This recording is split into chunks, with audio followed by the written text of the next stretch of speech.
Ce qui a fait que le Burkina Faso a eu une mauvaise note, c'est essentiellement à cause du premier point, le cadre juridique, qui existe mais qui n'est pas respecté.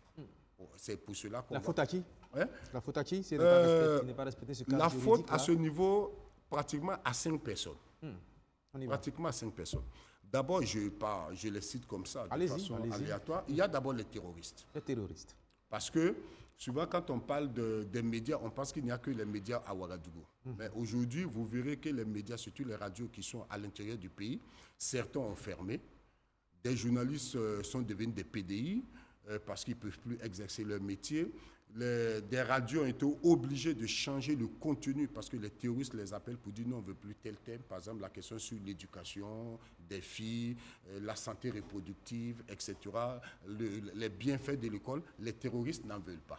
Donc, les terroristes sont les premiers, sont des fossoyeurs de la liberté de presse. D'accord, les Ça, terroristes. c'est voilà, Ensuite. les terroristes.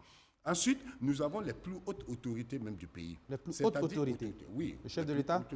j'ai dit les plus hautes autorités. Je vais parler. Donc le chef de l'État, les plus hautes autorités d'un pays, il y a Ok. le chef d'État, le Premier ministre et la Oui, suite. Voilà.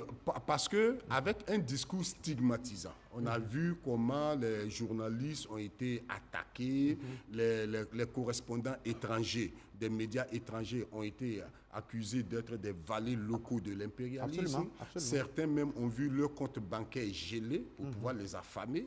C'est des choses qui ont été faites.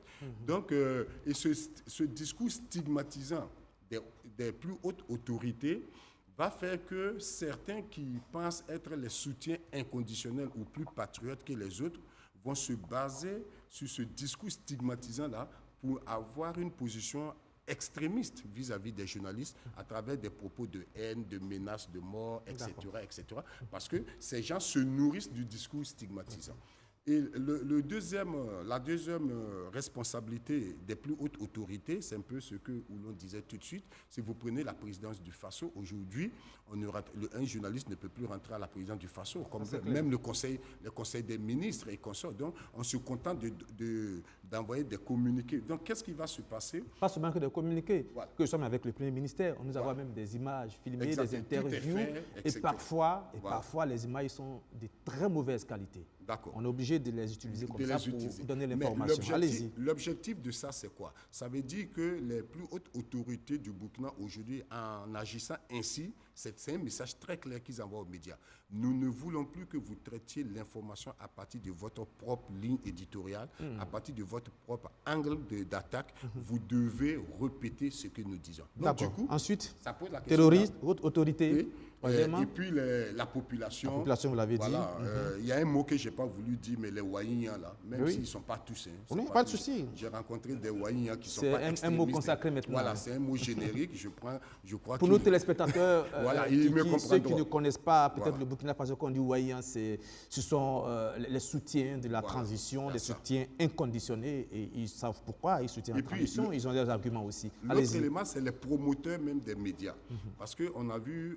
Les promoteurs même des médias. Ouais, ok. les promoteurs même des médias, parce que les conditions de création d'une entreprise de presse au Burkina aujourd'hui, c'est facile, ça se fait.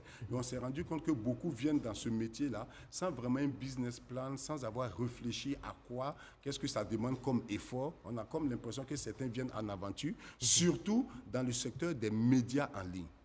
Parce que si vous demandez au Conseil supérieur de la communication aujourd'hui, il est incapable de vous dire il y a combien de médias en ligne. C'est grave. C'est très grave parce que tout le monde vient comme ça, il n'y a pas un plan sérieux qui est fait là-dessus. Conséquence, il y a une violation flagrante de la convention collective.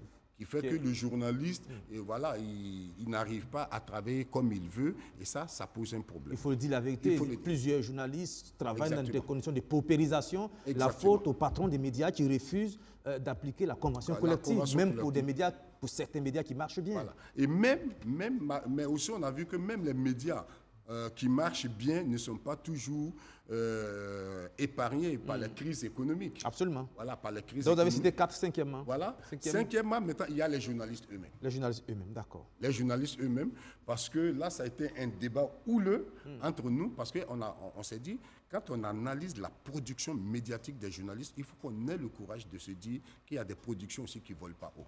D'accord. Donc, c'est Donc, ce ça qui fait veut dire 5. on se remet en Terroristes, cause haute autorité, c'est-à-dire le gouvernement, la population, les promoteurs des médias et les journalistes eux-mêmes. Voici, selon vous, les 5 fossoyeurs, griffes de la presse burkinabé. Le goulot d'étranglement. Le goulot d'étranglement.